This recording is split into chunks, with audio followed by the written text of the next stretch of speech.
নমস্কার। মেষ রাশি, মেষ লগ্ন, কেন জ্যোতিষের কাছে যাবেন? এই মুহূর্তে কোন পরিস্থিতি হলে আপনার জ্যোতিষের পরামর্শ নিতে হবে? প্রথমেই দেখুন, ফিনান্সিয়াল দিক থেকে আপনি মারাত্মক স্ট্রেসে রয়েছেন। এটা ধীরে ধীরে এই মুহূর্তে কমতে শুরু করেছে। আপনি লক্ষ্য করুন, 2রা জুনের পর থেকে আপনার ফিনান্সিয়াল স্ট্রেস ধীরে ধীরে কমছে কিনা। যদি আপনি ফিল করেন যে আপনার ফিনান্সিয়াল স্ট্রেস কমছে, সেই ক্ষেত্রে কিন্তু জ্যোতিষ পরামর্শের আপনার এই মুহূর্তে দরকার নেই। আপনি যদি ফিল করেন কর্মক্ষেত্রে যে ডিস্টারবেন্সেসগুলো আপনাকে বেশ ভোগান্তি দিচ্ছিল, কিন্তু 2 জুনের পর থেকে বা 16 জুনের পর থেকে আস্তে আস্তে সেগুলো কমছে, তাহলে কিন্তু অটোমেটিক্যালি আপনি আপনার সমস্যা থেকে বেরিয়ে আসতে পারবেন। সেই ক্ষেত্রে আপনার কিন্তু জ্যোতিষের পরামর্শ নেওয়ার বা জ্যোতিষের কাছে যাওয়ার দরকার নেই। মেষ রাশি বা লগ্নের মানুষ, রিলেশনশিপে ব্যাপক সমস্যা হচ্ছে, কিন্তু সেই সমস্যাগুলোর মধ্যেও আপনাদের মধ্যে অ্যাটাচমেন্ট এটা রয়েছে। ঝগড়া হচ্ছে, কনফিউশন হচ্ছে, আপনার প্রেমিকা আপনাকে ফোন করলেন, ফোন বিজি, ভয়ঙ্কর যুদ্ধ বাঁধল, কেন তোমার ফোন বিজি, কিন্তু তারপরেও রাত্রিবেলা আবার কথা হচ্ছে। আপনার জ্যোতিষের কাছে যাওয়ার প্রয়োজন নেই, কারণ পঞ্চমে কেতুর কারণে এই কনফিউশন তৈরি হচ্ছে, ভুল বোঝাবুঝি, সংশয় তৈরি হচ্ছে। এই অবস্থায় আপনার জ্যোতিষের কাছে যাওয়ার প্রয়োজন নেই। কিন্তু ঘটনাটা যদি উল্টো হয়, ধরুন চাকুরির ক্ষেত্রে ক্রমাগত আপনাকে ডিপ্রাইভ করা হচ্ছে এবং সেটা কন্টিনিউয়াসলি চলছে, তাহলে এই সময় জ্যোতিষ পরামর্শ দরকার রয়েছে। কারণ 10th হাউসে রাহুর প্রবেশ হবে, মেষের দশমে এবার রাহু ঢুকবে, ফলে চাকুরি ক্ষেত্রে, কর্মক্ষেত্রে, যেটাই আপনার পেশা হোক না কেন, সেখানে কিছু বাড়তি প্রিকশনস এটা নিতে হবে। 4th হাউসে এরপরে কেতুর প্রবেশ আমরা দেখতে পাবো, সেইখানে আপনার মানসিক অস্থিরতা বাড়বে। আপনার যদি প্রচন্ড ওভার থিঙ্কিং হয়, আপনি অ্যাংজাইটিতে ডুবে রয়েছেন, কিছুতেই নিজের মনকে নিয়ন্ত্রণ করতে পারছেন না, এই সময় কিন্তু আপনার অবশ্যই জ্যোতিষ পরামর্শ দরকার।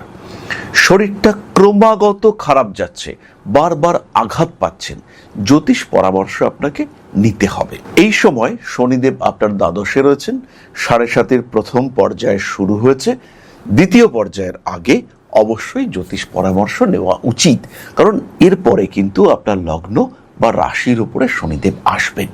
সেই সময় শরীরের উপরে একটা প্রেশার, একটা স্ট্রেস সেটা কাজ করতে দেখতে পাওয়া যাবে। তাই এই সময় আগে থেকেই কিছুটা প্রিকশন আমাদের নিয়ে রাখা উচিত। পরবর্তী বিষয়টি হলো কমিউনিকেশন। বিভিন্ন জায়গায় কমিউনিকেট করার চেষ্টা করছেন, কমিউনিকেশন হচ্ছে, কিন্তু কাজ উঠছে না। যদি কমিউনিকেশন হয় আর ব্যাপারটা যদি পজিটিভ হয়, সেক্ষেত্রে আরেকটু অপেক্ষা করা যেতে পারে, অন্তত আরো মাস 3 তো অপেক্ষা আমি করতে বলবো।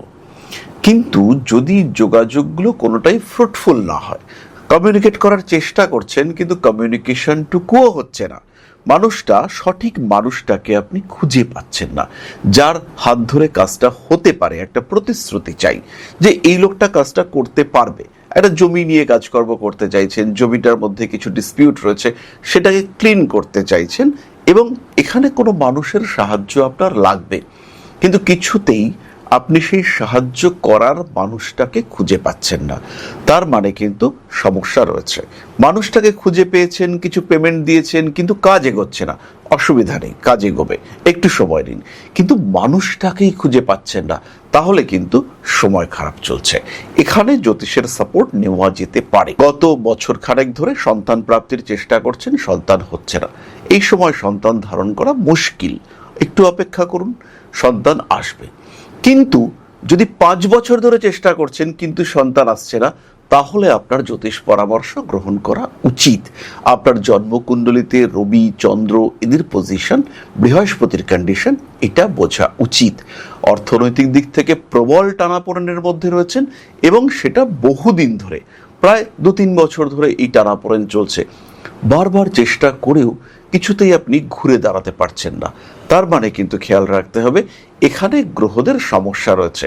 আর সমস্যাটা কিন্তু শুধুমাত্র অর্থের দিক থেকে নয়, হতে পারে আপনার জন্মকুণ্ডলিতে একাদশপতি বলবান, শনি বলবান, কিন্তু সেই কুণ্ডলিতেই শুক্র ষষ্ঠে নিচস্থ হয়ে রয়েছে।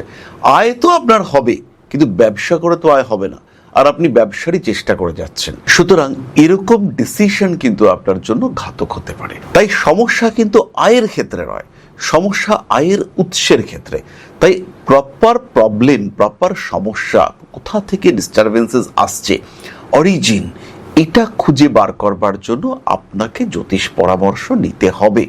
এবং অ্যাজ এ লাইফ কোচ আপনার অ্যাস্ট্রোলজার কিন্তু আপনাকে গাইড করবেন কিভাবে আপনি ভালো থাকতে পারবেন। ओं अकारादि पंचाशद्वर्णेभ्यो स्वाहा।